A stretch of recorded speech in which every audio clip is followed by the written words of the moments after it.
What's up, everybody, and welcome to episode 134 of the Stand Up Guys podcast. I'm your host, incomparable Zach Jones, joined as always by mi hombre de la same madre, Lester Jones. Hello, everybody. And of course, it wouldn't be our show if we didn't have the Ninth Wonder, Chocolate Thunder, looking for a few good PPs for a few good DPs, the tag teaming, double creaming. You take the front, he'll take the back, you'll be dancing all night, sack to sack, the phenomenal AJ Singh. I don't need anybody taking me up on that offer. You know what I noticed just a few hours ago is that last night or this morning, whatever, it was the old daylight savings time change. The bad one, too. Yeah. Spring ahead, an hour closer to work than I want to be. But you know what? Daylight savings time is how I know our government is truly broken because nobody wants it, and yet it remains. You know what happened? Last year, I think the Senate voted, and they said, let's get rid of daylight savings time. But the House was too stupid to figure out which time they should go with, so they just never voted on it. As to 1 hour ahead or 1 hour back. Should we stick with one of those? Which one? And so they just never voted on it, and now they have to reintroduce the bill again this year.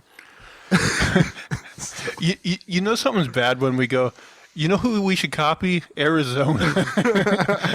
That's when you know we're in trouble. Man.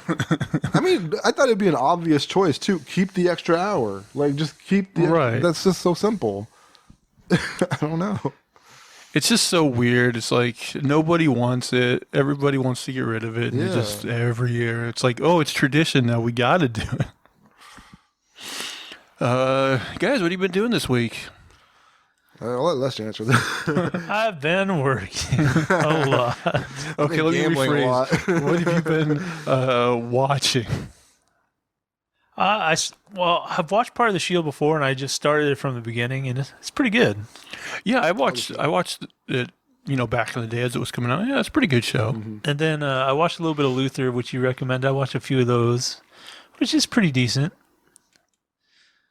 I don't remember if I watched anything else. I've been doing a lot of programming. I took 100 Python projects in 100 days challenge. That sounds like a lot. It's a lot. I'm up to 20.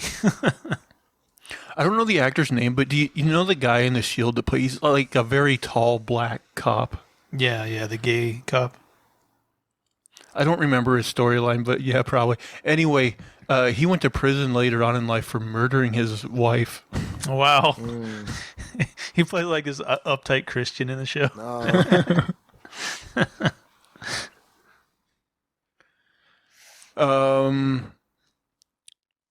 So do you think you'll continue with Luther, or did it not strike you well enough?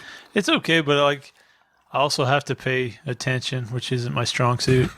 That is true. You do gotta pay attention and not just fall asleep. There's some shows you can just put on in the background and be like, yeah, I pretty much got what's going on. I mean, don't you have to kind of pay attention in The Shield? Yeah, but it's pretty engaging. I'd say it's more engaging. And you said you've been doing a little more gambling? The old gambling. Are you doing well? I am. I won $600 in the last 2-3 days. And it's been fun, Now you won 600, but what are you netting here when you consider? No, that's what I'm saying. 600. Oh, okay. So yeah, I mean, usually I come up on top, but not by much. In a day, I usually come up maybe 50 to 100, But these last few days, I've been getting about 200 a day, and it's because I'm focusing mostly on basketball. I know basketball. I used to do a little bit of tennis too, just because the odds are so they're huge. You could have a fight of a 50 to 1 odds against a tennis player. You could go for that, and then you come up big with the win.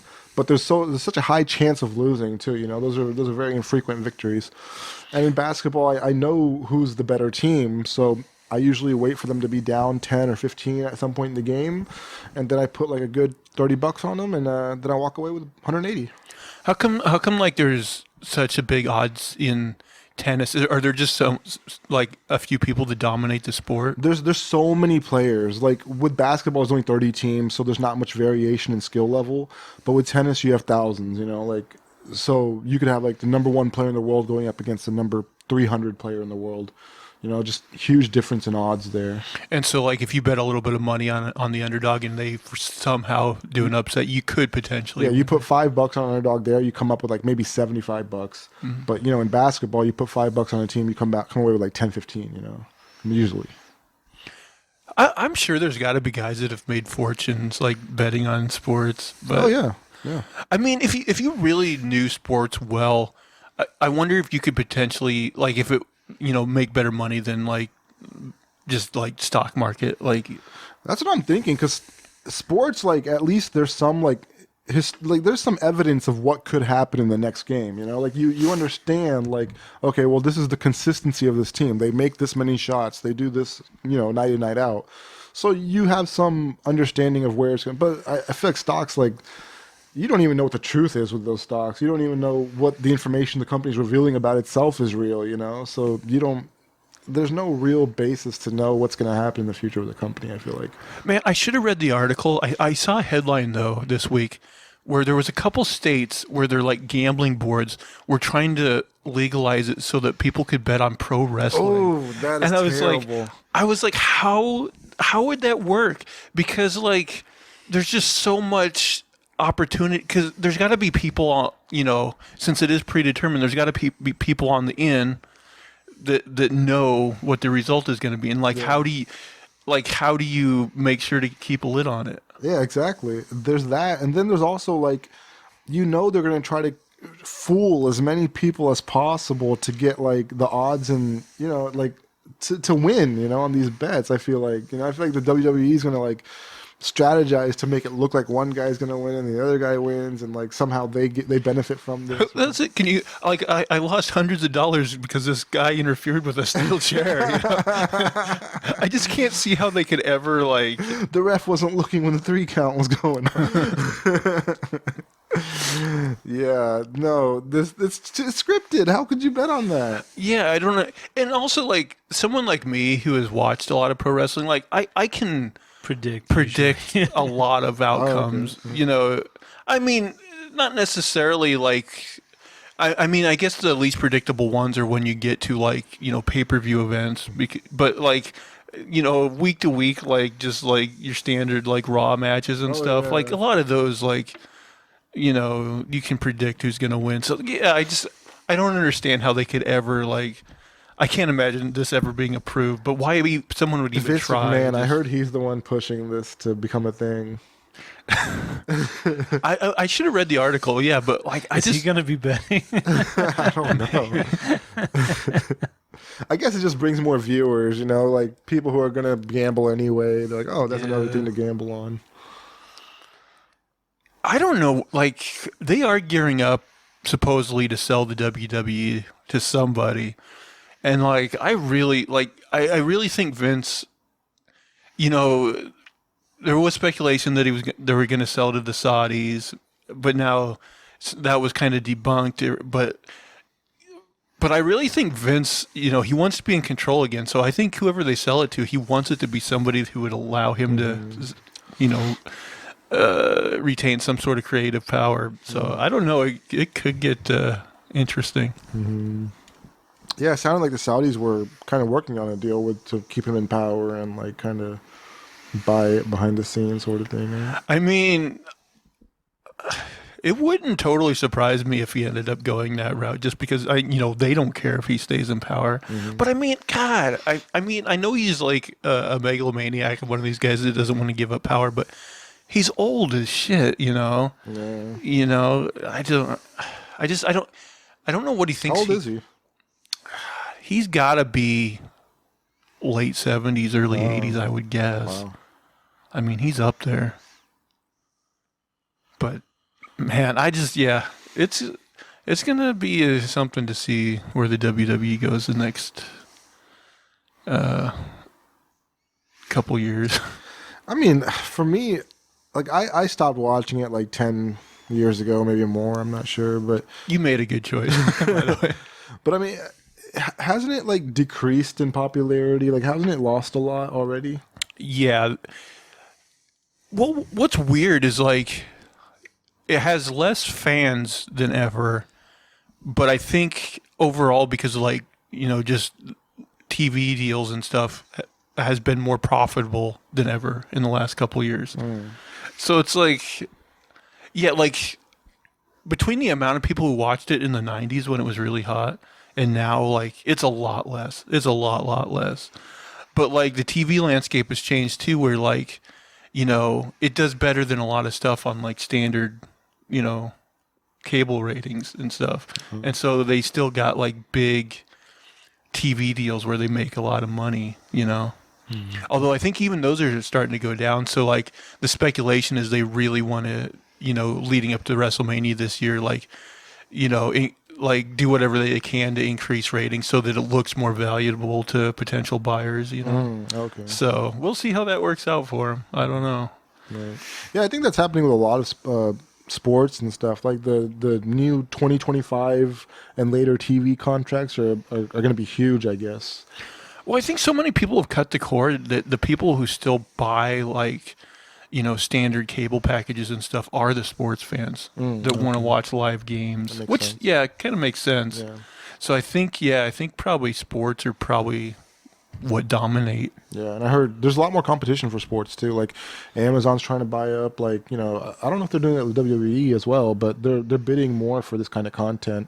It makes sense. Yeah, Amazon, Apple, they're trying to get in on that stuff too.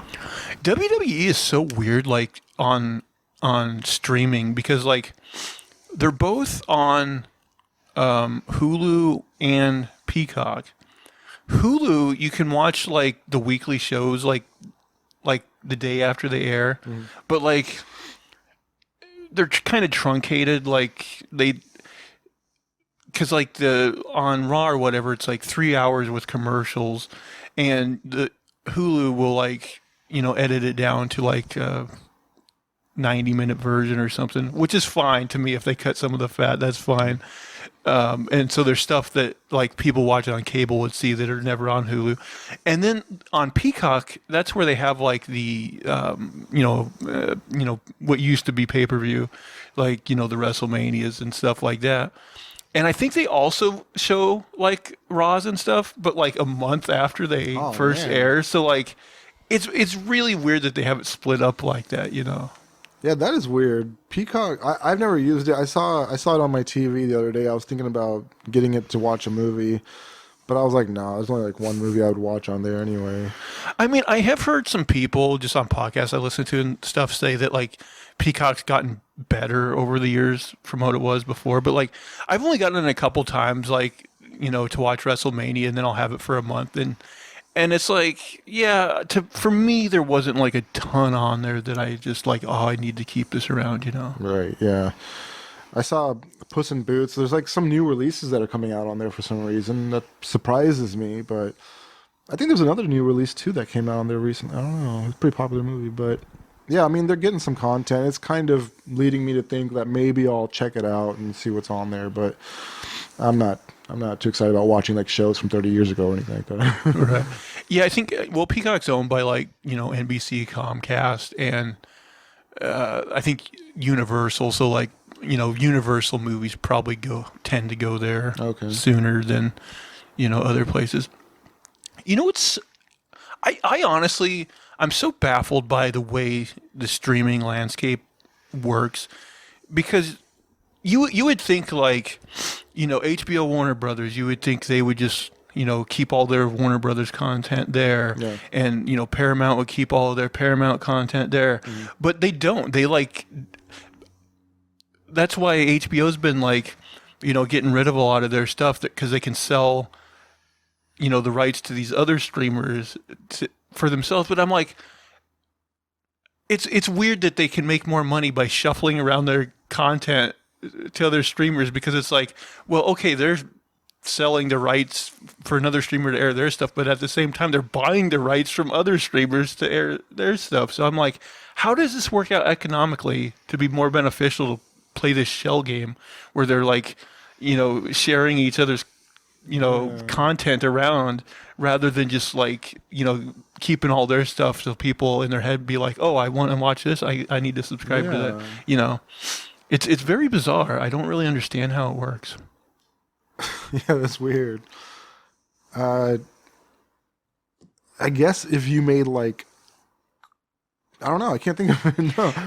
But I did find out this week because, when HBO was cutting a lot of their stuff off the HBO Max platform, they had that new Batman animated series in the works, and they said it could eventually, like, hopefully go somewhere else. Well, apparently Amazon has picked that up, so that's cool.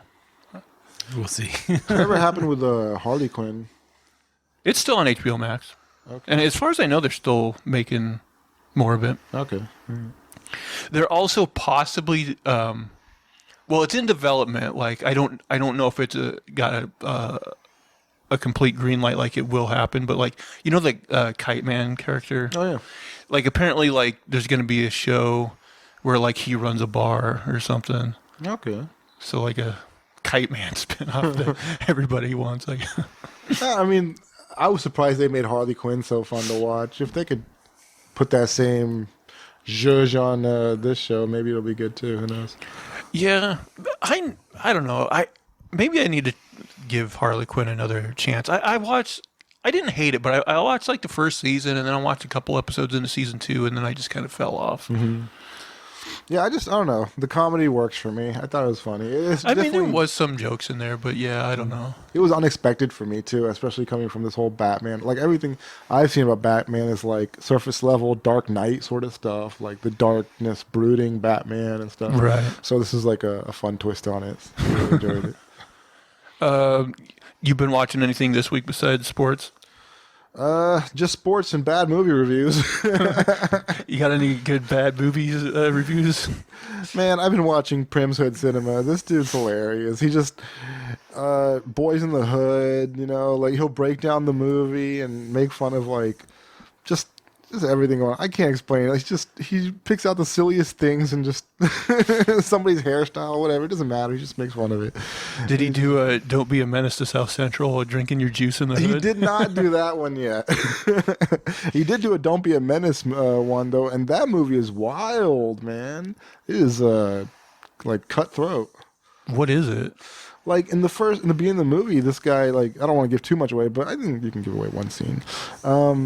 They're like just shopping in the little mini convenience store, and the people in the store are kind of bothering him, like, hey, buy, leave, and he freaks out and he just kills them both and like robs it and leaves. And the way he does it is just so, like bloodthirsty, it seems, and it's just such a like that movie like tells you about how dangerous it is out there sometimes.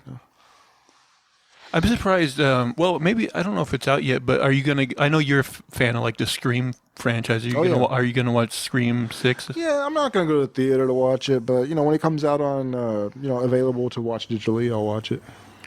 I kind of think maybe I should finally break down and watch those movies. Oh yeah, they're fun. They're a lot of fun. And you know what? I heard the new one is actually better than the last few. Like it's more in line with like 1 through 2 and 3. And you liked the last one they did, right? Yeah, it was fun. Yeah, I liked it. Myself, I've still been watching these kind of week-to-week shows: CSI, Carnival Rope, Picard season 3. Still liking all of them. I don't got too much to say. So I watched a movie on I think it was Amazon called The Private Life of Sherlock Holmes, because I do like Sherlock Holmes, and this was also a movie that Quentin Tarantino did on his podcast. I gotta say though, like, it was fine. Like, I wish I had a big endorsement. I didn't like it as much as he did apparently, but like, it's fine. But I don't think it's like anything great. Like, it's definitely not as good as like the Sherlock TV show. Yeah, I don't think I even heard of it, but I hear Sherlock and I pretty much just tune out, I think. You don't like any Sherlock Holmes stuff? I don't know. I guess it's okay. Like, is Benedict Cumberbatch in it, or? Well, he's in the TV show. Oh, but not. No, this movie was like from the 70s. Oh, okay. Yeah, it was fine, but I don't think it was anything to write home about. Also, just kind of randomly, I watched that David Spade comedy, Lost and Found. I don't know if you remember that. It doesn't sound familiar. It's like his this like supermodel like moves in like next door to him, and like in order to like talk to her, like her dog, she has like this dog that a lot of times goes missing, and he ends up like kidnapping it and putting it in his apartment, and then pretends to look for it so that he can like strike up a romance with her. It's like a rom-com. It's fun. Like it's got a few laughs in there, but it was nothing. I feel like I've seen the cover to this at Blockbuster before. Probably. It's him naked holding a dog over.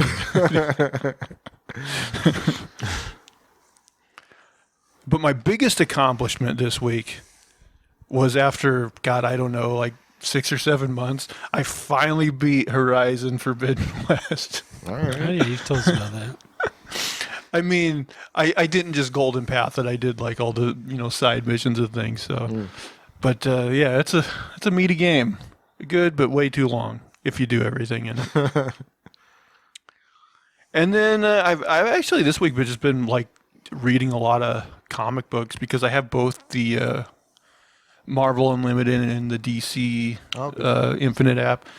And I was going to shout out, there's a series that came out probably, I don't know, either last year or the year before, called a 12-issue series by Tom King called Batman and Catwoman. I thought was pretty good. So I just shout out to that comic.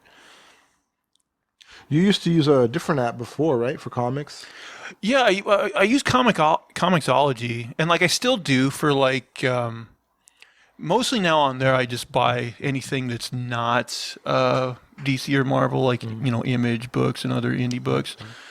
But like, if a platform came out that offered like a subscription thing to those platforms rather than just buy a la carte, I would think about doing that too, to be honest. Okay. Because yeah, I mean, overall, like I bought in the yearly plans on the Marvel and DC stuff, and like it's a pretty good value, I think, as long as you use it regularly. Okay, yeah. I mean, I did try the Marvel one for a while. I really liked it, but I don't know, something happened with my account. I don't know what happened. Like, I guess my password got shared or something. I don't know, but yeah, I might go back and check it out. Yeah, lots of good stuff. You guys got anything else you want to talk about before we get into stories this week? No, let's do it. All right, guys. So anyone who hasn't listened, we're going to go around the table. Everyone's going to bring a topic of conversation from around the globe, and we'll see if we can't just make something funny and or entertaining out of it. And as tradition dictates, AJ, we usually start with you. So what do you got for us? All right. A worker who wanted to get off of work early caused more than 580 million pounds worth of damage. I saw this headline. That seems like a lot. Yeah. Wait, how much? 580 million pounds. Damn. That's a lot of moolah. So they're like $500 million. Well, this is, I don't know why, but this converts it over to $69 million. I don't know why it does that. That's not right. Nah, I don't know. So 69 million US dollars would equate to No, pounds are worth. Pounds are worth more than. This is just bad conversion here. But So something's all right. yeah. A ship worker caused over 580 million pounds in damage to a nuclear submarine that he was working on because he wanted to go home early. In 2013, Casey James Fury worked as a painter and sandblaster on the USS Miami when a fire broke out on the ship while it had been docked in Kittery, Maine. Originally, U.S. authorities thought the fire had initially started with the industrial vacuum cleaner that staff had accidentally ignited and with the debris inside. Having caused nearly $1 billion in damage. Oh, okay, so that's the U.S. Navy employee eventually confesses to the crime and was arrested. Casey Fury was just 25 years old when he caused nearly $1 billion worth of damage. At the time, the USS Miami had been undergoing extensive refurbishment, and additional shift workers had been hired to assist with a 20-month project. However, it was later discovered that Fury, 25, had caused the ensuing inferno, which raged over 12 hours and left 7 people injured. Fury later confessed to arson and said that he'd wanted to finish early but had no leave left. He also told authorities at the time that he was suffering from an anxiety attack. The fire had started when Fury lit a bag of rags on board the military vessel in the stateroom. After he fled the scene, the fire spread rapidly and caused significant damage to the nuclear submarine's living quarters. control center, and torpedo room. Naval firefighter Eric Hardy was amongst those that were injured after his colleague collapsed on top of him. Upon hearing his fellow firefighter scream in agony, Hardy ended up saving his life by dragging him to safety via their air pack. Incredibly, his team were also able to contain the fire and stopped it, reaching the rear of the submarine, which nuclear propulsion components were kept. Then, around 3 weeks later, Fury set a smaller fire again. He wanted to go home. Luckily, the fire didn't cause too much damage. Fury later confessed on 2 counts of arson and was ordered to pay over $400 million in restitution before being sentenced to 17 years in prison. It's going to take a while. $1 a month for the next quarter an hour military pay. Well, if they're garnishing his prison pay, getting a penny an hour from him.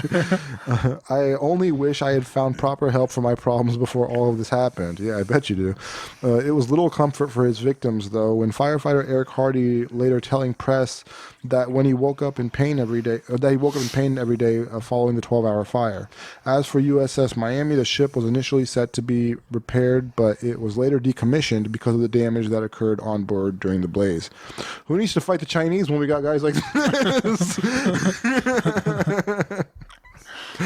Yeah, I mean, if all it takes is like one guy and some oily rags to like shut down a nuclear submarine, then like you wouldn't need very many infiltrators, right? Oh my goodness!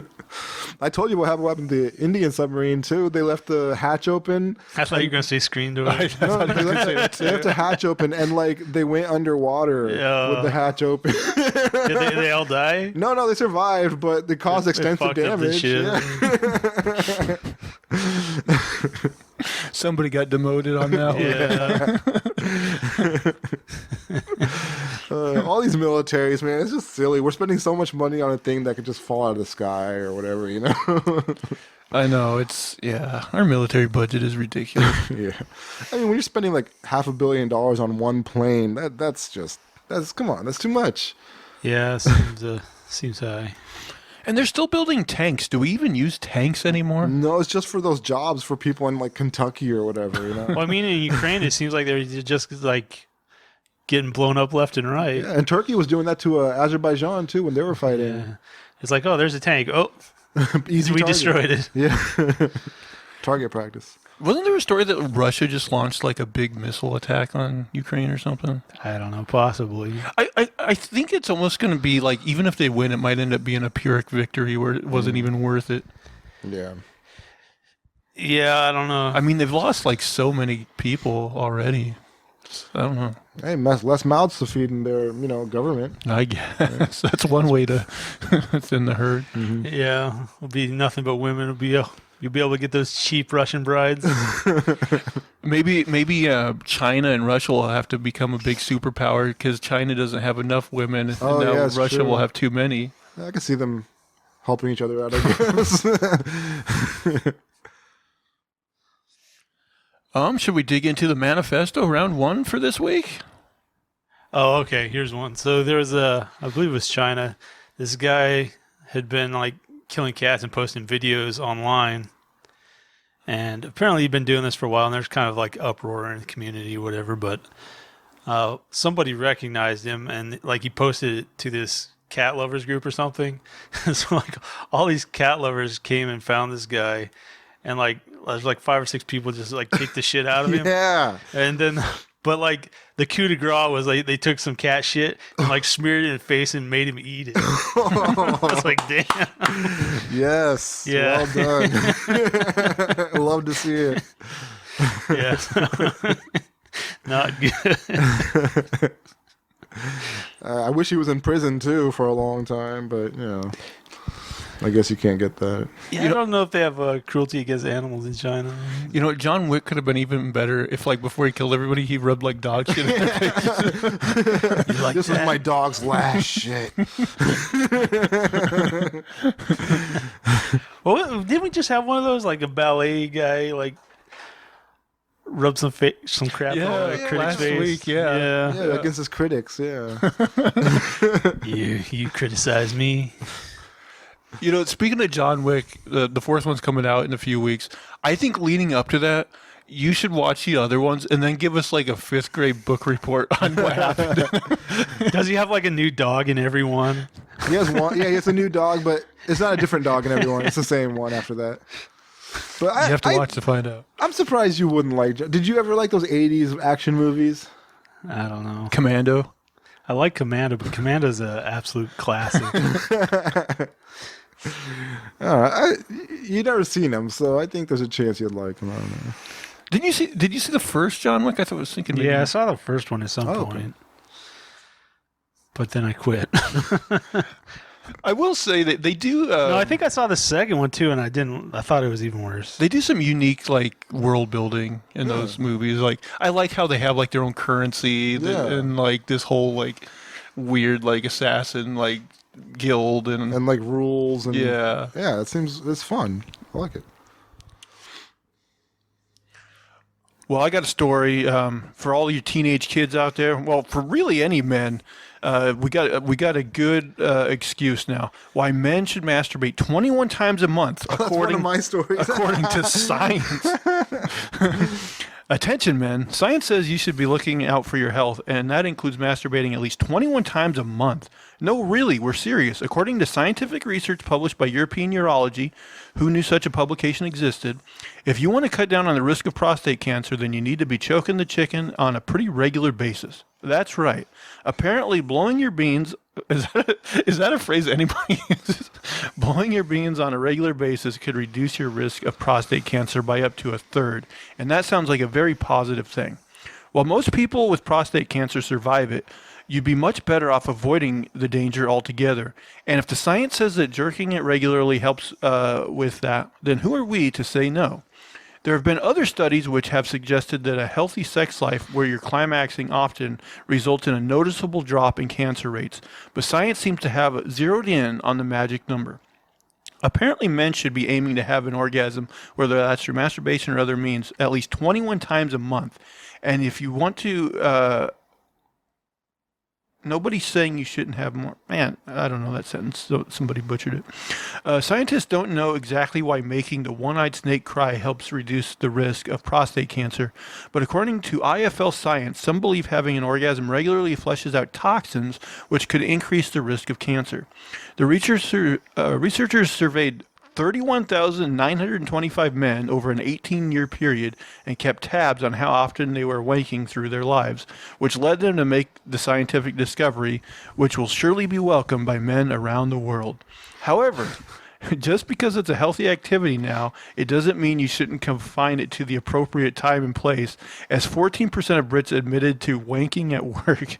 Then again, it apparently improves focus and productivity, and some workplaces have even offered their staff the chance to relieve a bit of tension with VR pods. Oh yeah, I remember that story a couple months ago.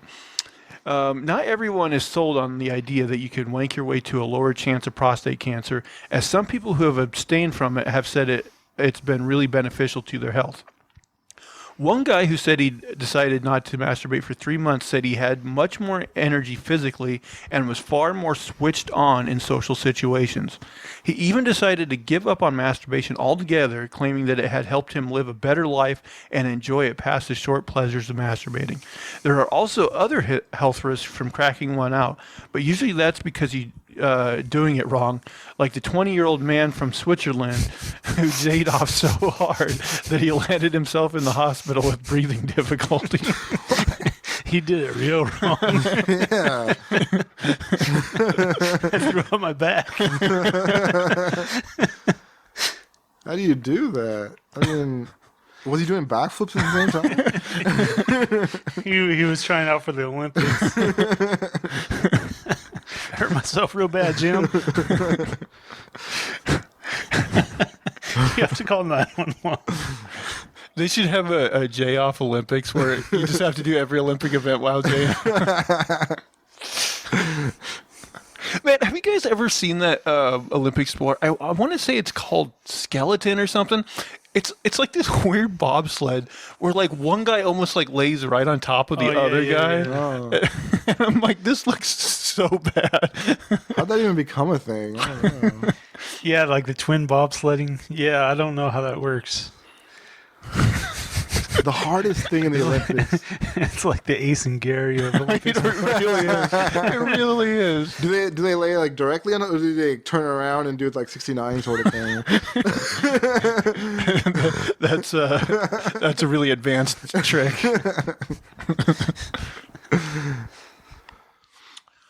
The aerodynamics. So yeah, in conclusion, jerk off more. AJ, story number 2. All right, let's see. Oh, this was kind of fun. I like this. Town punishes its politicians by putting them in a cage in a river. There's a city in Italy where every year they put people into a cage and dunk them into the river by way of punishment. Though it's just a quick dip meant for a bit of fun rather than an attempt to off somebody. Lots of places around the world have their own select set of customs and rituals that you'd be hard pressed to find. But you'd be hard pressed to find a town where they put the most annoying people into cages and lower them into the river. This charming aquatic event is called Tonka, and it is part of the Vigilian celebrations, which Nailed it. yeah, which the city of Trento puts on every year in the second You half. should of make June. a compilation of you two trying to pronounce cities. And people's names. The events are meant to honor Saint Vigilio, the patron saint of the city, and one of the main events is the Court of Penitence, where Only the penitent man may pass. where famous figures from Trento who have disgraced themselves over the year are put on trial. The penitent man is humble. Some will be found innocent and spared a dunking in the river, but for those found guilty, their punishment is to be condemned for the Tonka. If you live in Trento, Italy, don't mess up too badly or you might end up being the star attraction of the Tonka. Very often this means that a politician is going to be among those taking a dip in the waters because they're when you're looking for a person in the city who has screwed up the most, it's usually going to be a politician. I can get behind public humiliation. Yeah, I'm down with this. This is fun. We got a river. It's full of needles and stuff. We got one. That just makes it more interesting. You dunk him in, you pull him out, and he's like a porcupine full of fucking I mean, HIV needles. even if you're just dunking them, you're letting them know that they are kind of stupid, like they messed up, you know. The Tonka traditionally takes place on the last Sunday before June 26th, the date when the celebrations come to an end. Last year it took place June 19th, and a total of 6 people were found guilty, where 5 were saved from a plunge into the river. Dunking people into the river in a cage is a spoof on a historical punishment used for much of the last millennium for those who had been found guilty of committing blasphemy. However, when it's done these days for the festival, the people found guilty get to be winched back out of the water again while they're still alive, instead of staying there until the locals are sure they're dead and want their cage back. The Adige River runs through Trento, and every year some unpopular locals, usually politicians, get dunked into it. This summer, if you're stuck for holiday destinations, you could always give Trento a go and give the Tonka a look. Just make sure you don't commit any catastrophic screw-ups while over there. It might end up with you getting chucked into a cage and lowered into a river. I mean, that sounds fun. It's not mean. It's not cruel. It's just kind of like, hey, you're an idiot. Let's put you in the water. we could have done that with a few people here, you know. I feel like we should have some of those like Salem witch trial things for like bad politicians where like either way they die. What's crazy is people died for blasphemy, man. That's just like saying, I don't believe in God. Oh, you don't? To the river with you. Yeah. Oh man. Should we go to Manifesto round 2? Okay, in Delaware. So this guy had a property, it's family property for like 2 or 3 generations, something. And like he isn't paying like super close attention to it. And one of the neighbors like builds like a goat pen and like kind of commandeers like 1/4 of an acre of it. Well, he goes to tear it down, and there's like a feud or whatever, and she presses charges and claims squatter rights. And apparently in Delaware, like if you've taken possession of a property for like 20 years, it's yours. So she takes him to court, and they judge in her favor for squatter rights, and it just says it's like a quarter of an acre, but the value was like $125,000. Oh my God. So yeah, if you can just sneak onto someone's property for like 20 years, like it's yours. I think we should try this. Like, let's like I mean, just commandeer a bunch of land in Delaware that people aren't paying attention to. I mean, if maybe just look at like some super rich person, and like like slowly move the fence post a little bit each year. That would be a funny trick. I don't know, but a quarter of an acre is 125 grand. That's spendy. And to have the balls to just be like, yeah, I've been here for 20 years. I'm gonna like countersue you. Yeah, that's not. And win. I've been doing this messed up thing to you for so long that at this point it's legal. Yeah. For 20 years it's illegal. Then it's legal after that. Wasn't there an episode of The Office where like Jim kept like moving Dwight's desk like just a little bit each day or something?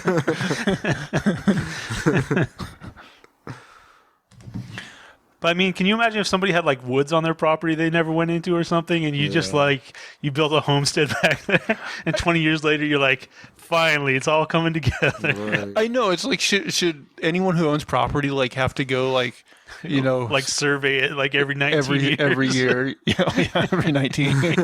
Gotta make sure. Yeah, you gotta get them out in time. Imagine if you're the person who's been living there 19 years, like, almost got it. Yeah. Oh, they got me. So close. My retirement plan. Well, I got another interesting story out of China. China bans women from online lingerie ads. Men start modeling bras instead. Oh, the logical conclusion. Hey, it doesn't break the law, so why not? In China, live stream shopping is the latest craze. In case you don't know what that is, it's essentially the cable TV shopping channel, but on TV. During the shopping live stream, the host promotes various products. The audience can comment on the stream, chat, and of course, easily order the products from the provided links. This form of shopping hasn't really kicked off in the West, but it accounts for about 1/10 of all internet shopping in China. The shopping streams promote everything from electronics to lingerie. And it's that latter category that became a problem. China has very strict laws in place about spreading obscene materials on the internet. Generally, that means pornography, but the Chinese government has been more controlling than usual lately and started cracking down on lingerie shopping streams. They've now gone so far as to ban women from modeling any lingerie on live streams.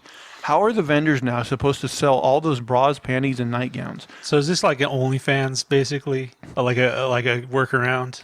I mean, well, maybe I guess a really bad workaround because Like, watch our bra modeling. It's perfectly legal. It's like QVC, but on the internet, basically. Okay. Wait, what was the wording of the new rule again? You're not allowed to have women modeling lingerie? Do you smell a loophole? Yes, you do, and so did China's live stream operators. As the fair sex is now banned from the streams, men have taken their place. Male models now pose on camera on some business shopping streams, strutting their stuff in frilly baby dolls and other lingerie. Oh. Well, Lester's going to sign up immediately. The live stream business owners were initially hesitant about male models, but what other options did they have, really? Personally, we don't have a choice, Mr. Zhu, owner of one live stream business, said, according to Insider. His stream was among the first to use male lingerie models. The designs can't be modeled by our female colleagues, so we will use our male colleagues to model them, explained Mr. Zhu. Some viewers and industry professionals have pointed out that the live stream businesses didn't need to resort to male models. They could have used mannequins. But the manly lingerie wearers have come with a welcome side effect. A good portion of the stream's viewers love them. The bra-clad male models definitely seem to resonate with the audience, Zhu said. Many of his competitors hopped on the bandwagon after his business debuted male models. The comments from viewers show that at least some of them definitely enjoy the male models. Yeah, I wonder which ones. The guy wears it better than the girl, one comment with hundreds of likes wrote. Not everybody is happy with the change, though not necessarily for the reason you might think. Some online commenters lament that the change is depriving women of jobs. They have a point, but if that's the law, what are the live stream operators supposed to do about it? Popular as they are, it's not exactly self-evident that the male lingerie party will be allowed to go on forever. As we mentioned, the Chinese government has been on a conservative streak and wants to promote traditional gender roles and good morals. Case in point, in late 2021, the Chinese government banned what it deemed effeminate men from appearing on TV. If, in the government's words, the law aims to discourage what it deems an unhealthy obsession with celebrities. The law uses a term that can be loosely translated to sissies to describe the type of men who are no longer allowed on TV. Who exactly falls under the definition is anyone's guess. But that doesn't necessarily mean that the male lingerie models will be banned. First of all, they're on the internet, not on TV, so the anti-sissy law doesn't immediately apply to them. Additionally, it's not exactly uncommon for Chinese businesses to use male models for products aimed at women. For example, Austin Lee Jiaquai, one of China's most popular lipstick models, has received the nickname Lipstick King. In another case, 41-year-old businesswoman Wu Nan has become known as Uncle Wu who wears high heels. He demonstrates the sturdiness of his business heels by jumping, dancing, running, and doing other stunts while wearing them. So, based on precedent at least, the men appearing on live streams in bras and panties only continue China's tradition of marketing towards women with male models. Whether it will be allowed to go on, though, we can only wait and see. I'm more surprised by this sissy law. Yeah, like, how demeaning would that be? It's like you get kicked off TV, you're too sissy. It's like the right wingers from here are also over there. It really seems like it, doesn't it? Yeah. I mean, there's a lot of countries right now that you see this happening in with, like, you know, even like Trump-style politicians winning and, wave of conservatism. And it does seem like they're the same kind of people, you know? Yeah. Man, that's wild. I feel like with all this kind of stuff, we're just bound to have like wars at some point. Like, but I mean, like, I'm guessing like sissy is their just code word for gay. Yeah. Like, we think this guy's gay, let's get him out of here. but like everybody's doing this whole like nationalism. Like everybody has to be a certain way. Like everybody's trying to clamp down on their own like people, and they're also like, you know, they're beefing with each other too, right? Like my country first, this and that, you know. That's the thing, is like, it's almost like every country is going to end up on like ours, where like there's like a culture war. Yeah, it seems like it. I mean, because you got to assume, like, you know, in China, there's a lot of dissenters. They just can't be, you know. They just quickly smack down before they can actually do something. But I mean, you can't do that forever, I think. You know? It is weird that almost every culture has their own, you know, racism, homophobia, you know, now transphobia. Like, it just, it permeates every culture in one way or the other. I mean, I hope humans can somehow evolve past this. I don't know.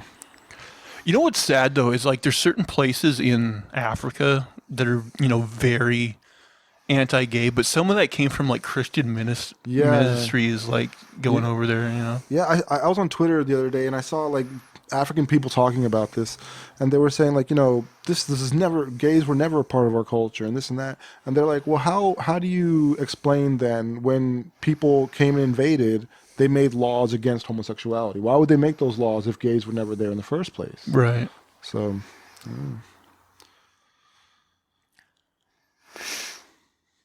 I saw a Joe Rogan clip a while back, and like, who knows if it'll happen, but there was a guy basically predicting the downfall of China within 10 years, mostly I think based on the fact that their population's so male, but other factors as well. He thought he's predicting that their economy will like totally collapse within 10 years. But I'm like, thinking like, what does that mean for us? Because Yeah. we're like so dependent on China for Exactly. so many things. And if they're like, we owe them a bunch of money too. Like, Yeah. yeah, I don't know. I've heard that China is preparing to go to war with the U.S. over Taiwan by 2028. Like their government has like directed their military to prepare for it. Is Taiwan really that important to them? I don't know. I don't understand why Taiwan would be that important, but Yeah, after watching how Ukraine's been going, I don't know if I don't know. I don't know if they've been as aggressive as they have been. Because I don't know, for a while they were like, they kept pushing on it all the time. Maybe China and Russia will become bedfellows just by necessity. I don't know. China could go some different ways.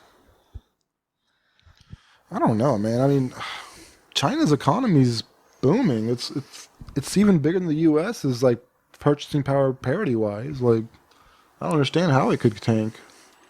Yeah, I don't either. But Well, after Mao died, they started loosening up and becoming more capitalistic, and they grew really quickly. But like Xi Jinping is more communist, so they could turn backwards again. I don't know. But yeah, you're also dealing with the population collapse, and who knows what that looks like. Yeah, that's true. The one-child policy really hurt them. Well, they got rid of that, but apparently, like, But people are still continuing. yeah, to, it's been habitual, and people are still doing just having one kid. Yeah. When did they get rid of it? Like 20 years ago or something? I don't remember when. it's funny too, like conservative politicians over here are complaining that like people in the U.S. aren't having enough kids. Yeah. Well, it all comes down to like, growing your economy. You have to have people in the workforce to do that and to pay into Social Security and stuff. And they're afraid. It's like a Ponzi scheme. It's like a pyramid scheme. The more people, the more your economy grows, and they eventually. You can't just fill up this world with people. You can't have people everywhere. Eventually, it's going to be too many. You can't take care of them. But Well, I think the millennial generation and the Gen Z generation, like, the economic disparity has grown so much in the U.S. that they're like, I think it's just economics more than anything. They're like, how would I ever take care of a Right. child? I can't take care of myself. right. Yeah, but that's what I'm saying. Like the people who are actually living day-to-day lives, they see that. But the government's thinking like this other whole different picture. They're like, oh, we need Right. more of this. And, it's very much they're butting heads. Did you guys hear about that Silicon Valley Bank? Oh, yeah.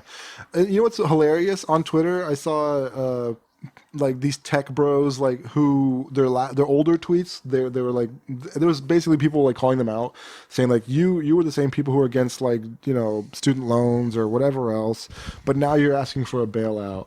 Right. That's insane. Like the level of just, I don't know, entitlement is just nuts. Yeah, like all the people that are so against, the student loan forgiveness are like, we got to bail out this bank. Yeah. There's no other option. And they're trying to scare people. Guys, this is horrifying. This is terrible. You guys should be scared. This is a big deal. It's like, no, dude. Like, I'm more scared of like paying my mortgage and stuff like that. Right. I'm not worried about your little situation here. Let's see, whose turn was it? I think it's mine. Yeah, I think it's yours. Last story of mine. Yeah, I'm out. Study proves short person syndrome as they are more likely to be psychopaths. Yeah, I was calling out the short guys. They don't have it bad enough already. I think that's true with dogs too. Like little dogs are the crazy ones. They're always the Yes. barkers and the biters. They're They're the jerks, man. yeah. Love them, but they're jerks. It turns out small man syndrome might actually be a real thing, as a new study has found that shorter people are more likely to be psychopaths. U.S. scientists have studied the condition, also known as Napoleon complex, and discovered that smaller people are more likely to have dark triad personality traits. This includes characteristics like a lack of remorse, an inflated sense of self-importance, and narcissistic tendencies.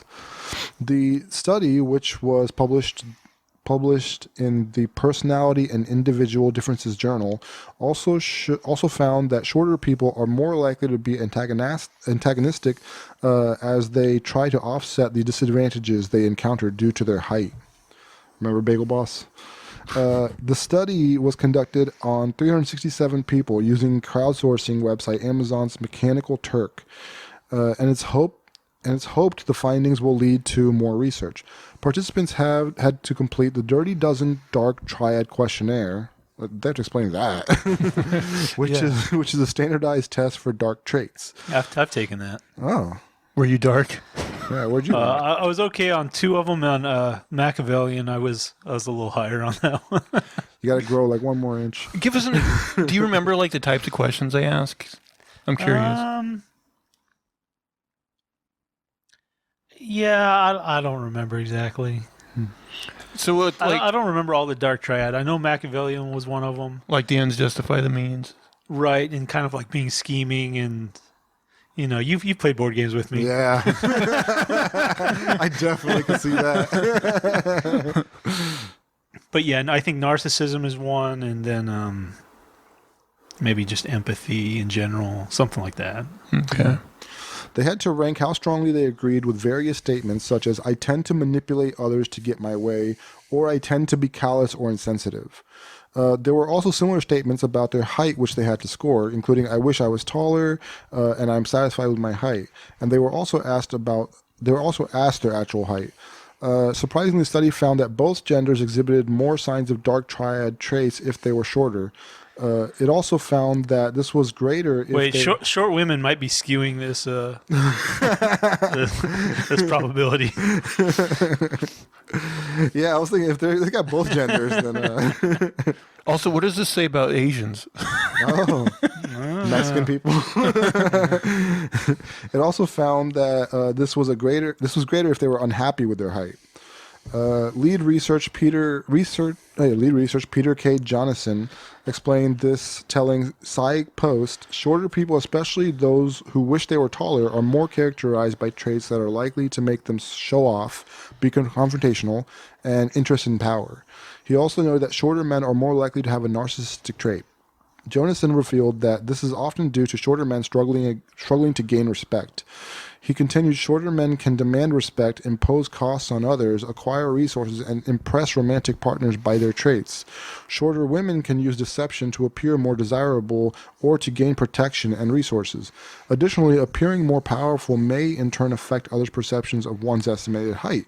He concluded that the dark triad traits may be part of a suite of psychological systems which help shorter people to still compete in life's great challenges.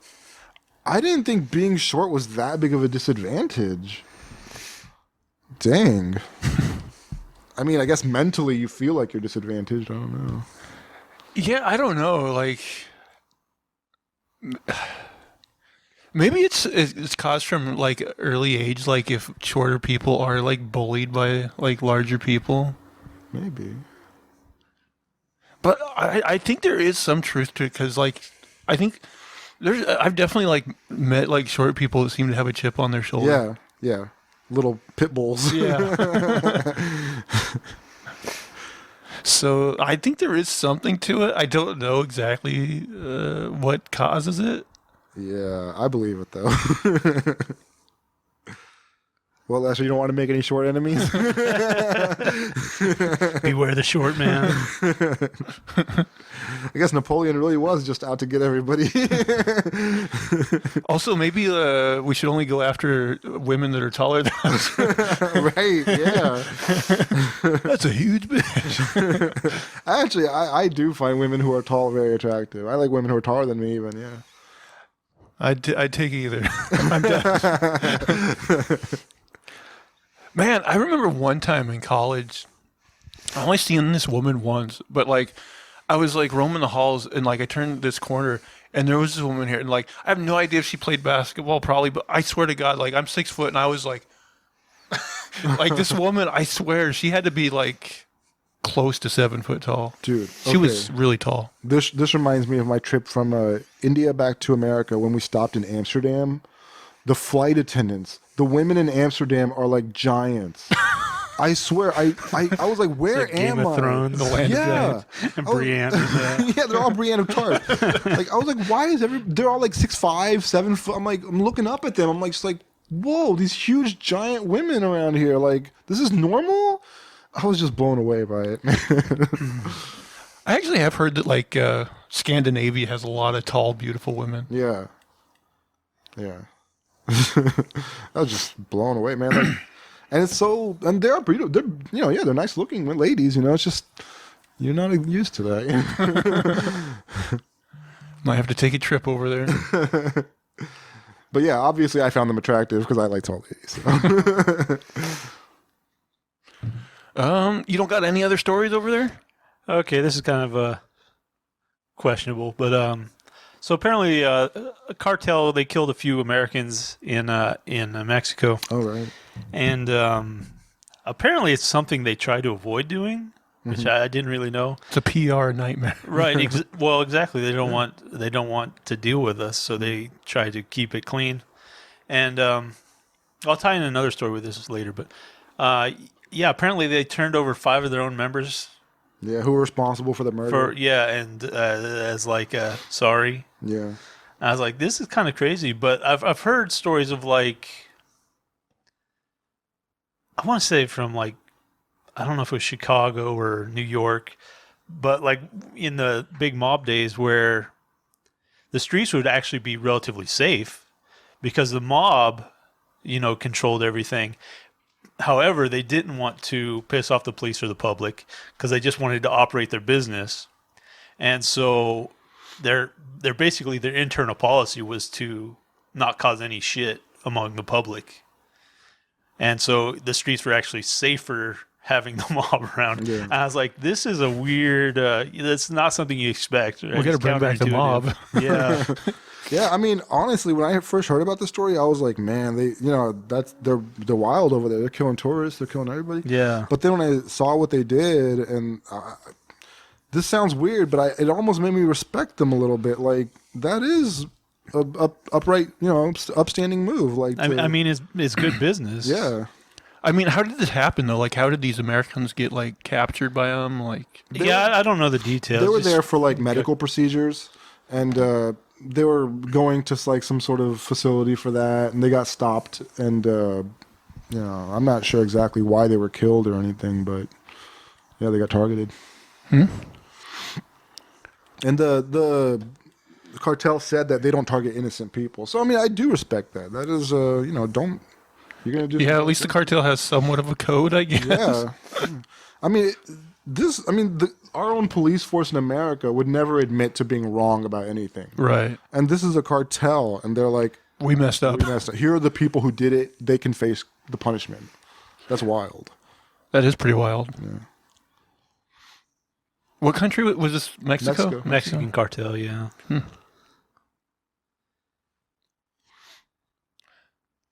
I really wonder, like, what would happen if the U.S. just legalized all drugs? I mean, I think that's some of those countries' like main side business, Right. Yeah. I mean, a lot of that would collapse. There's just, I mean, I don't know if it would collapse, but you might have to go, legit. I kept waiting for Walmart to start selling weed here. I was like, It's going to put all these little shops out of business. They haven't done it. But. They will. It'll get there eventually. Well, jeez. I said, boy. Our Walmarts are all closing here in Portland. Oh, that's true, yeah. I think though, just the ones like in like down Portland Metro. Yeah, I think ours is safe. I think it's just like not the ones in like suburbs and stuff, but just like inner city. Right, inner city. Yeah, that makes sense. I was going to say something, but I forgot. But we are over time, so we hope everybody had a good time tonight. If you will, please follow us both on the YouTube channel and on your podcast service of choice. Give us thumbs up, positive reviews, all that good stuff. And then why don't you come over on Twitter and talk to us there as well, guys? Where can people find you on Twitter? At a name for this too. At unsolicited SUG. And you can of course find me at Zach Jones Live. That's ZachJonesLive. And that is going to do it for all of our shenanigans and poppycock this week. Please, please, please tune in again next week. Bye, guys. Take care. Yeah, have a good one.